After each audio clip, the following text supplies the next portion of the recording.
Callum McCaffrey was an apprentice joiner with the National Trust when he was asked to take part in its most significant restoration of a historic property in Northern Ireland. The £8.25 million restoration at Mount Stewart demanded passion, commitment and, from the joiners, the highest quality woodworking skills.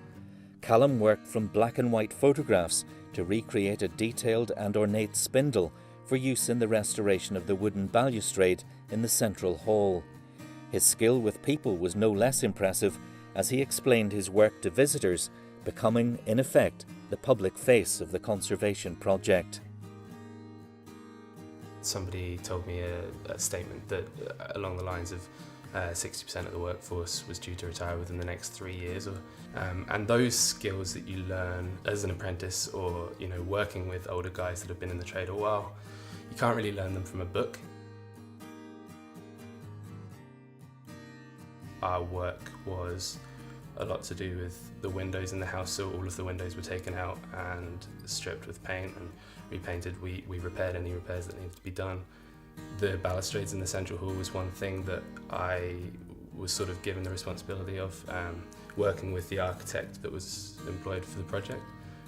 He sort of gave me a design for the balustrade. I turned the first one on the lathe. We took it to Lady Rose, we showed her it, sort of tried to talk about it, and back and forwards turned a few more trying to get the prototype right. And that was a really cool thing for me to be involved in.